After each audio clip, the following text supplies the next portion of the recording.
Good evening students. बच्चों, अभी हमने लेंस मेकर का फार्मूला सिद्ध करना सीखा।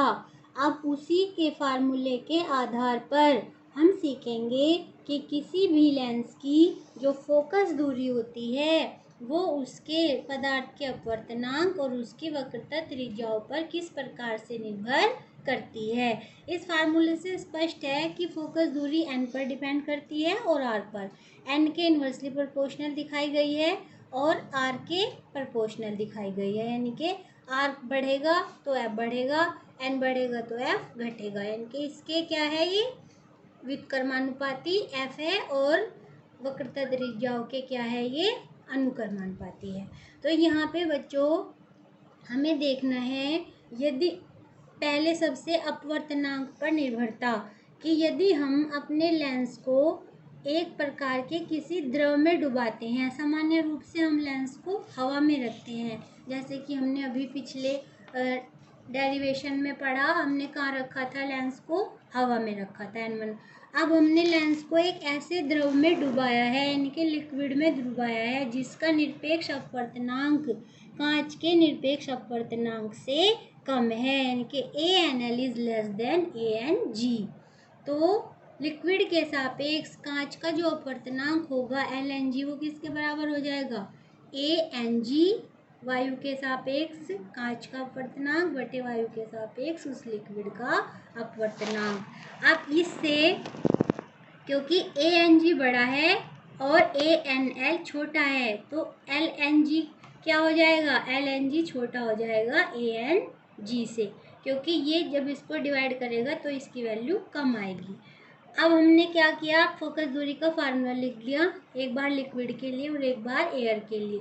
जब हम लिक्विड के लिए रखेंगे, यानी कि जब हमने लेंस को द्रव में डुबा दिया है, उस टाइम उसकी फोकस दूरी कितनी होगी, तो यहाँ पे n की जगह LNG आएगा, -1 1/r1 -1/r2।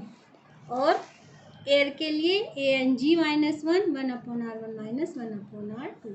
समीकरण फर्स्ट को सेकंड से जब हम डिवाइड करेंगे तो ये सब कट जाएगा, FL ऊपर आएगा और F एयर नीचे आएगा। ANG -1 ये ऊपर चला गया और ये हमने सेकंड को फर्स्ट से डिवाइड किया है, बच्चों गलत लिखा है मैंने। समीकरण सेकंड को फर्स्ट से डिवाइड करेंगे तो क्या होगा, FL upon F air ANG -1 upon LNG -1। FL upon F air क्या होगा, 1 से बड़ा होगा। क्यों, क्योंकि LNG कैसा है, हमारा छोटा है और ANG बड़ा है, तो जब छोटी संख्या से बड़ी संख्या को भाग दी जाएगी वो 1 से बड़ा आएगा। तो यहाँ से हमारे क्या कंक्लूजन निकलेगा, FL is greater than F air, यानी कि ऐसे द्रव में डुबाने पर क्या होगा, लेंस की फोकस दूरी बढ़ जाती है और उसकी जो क्षमता होगी वो घट जाती है।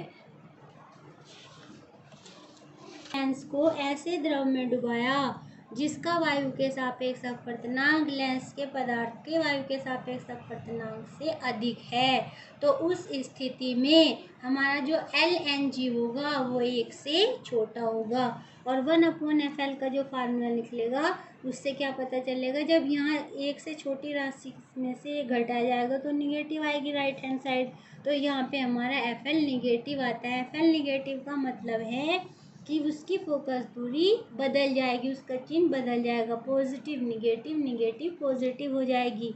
जो लेंस वायु में उत्तल लेंस है वो उस द्रव में डुबाने पर अवतल लेंस की भांति व्यवहार करेगा, और जो वायु में अवतल लेंस है वो उस द्रव में डुबाने पर उत्तल लेंस की भांति व्यवहार करेगा।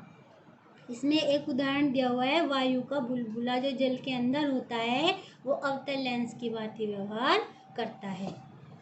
अब यदि ऐसे द्रव में डुबाया जाए जिनका हवा के सापेक्ष अपवर्तनांक और उस लेंस के कांच का अपवर्तनांक दोनों क्या हों, बराबर हों, ANL बराबर ANG के, तो उस स्थिति में हमारा 1 - 1 आएगा यहाँ और उसकी फोकस दूरी अनंत हो जाएगी। लेंस की अनंत फोकस दूरी होती है बच्चों समतल पारदर्शी प्लेट की, यानी कि अब हमारा लेंस एक समतल प्लेट कांच की प्लेट की भांति व्यवहार करेगा और एक और बात होती है इसमें कि ऐसे द्रव में डुबाने पर लेंस दिखाई नहीं देता। कई बार ऐसा जादू दिखाया जाता है कि कोई जादूगर क्या करता है, एक पानी में लेंस को डुबोता है और कहता है देखिए मैंने इसे गायब कर दिया। तो ऐसा ही वो क्या करते हैं, फ्लिंट कांच से बना हुआ लेंस लेते हैं और उसको कार्बन डाइसल्फाइड में डुबो देते हैं, जिससे क्या होता है, वो लेंस दिखाई नहीं देता। तो इस प्रकार से ये एक प्रकार से जादू भी हो सकता है। धन्यवाद।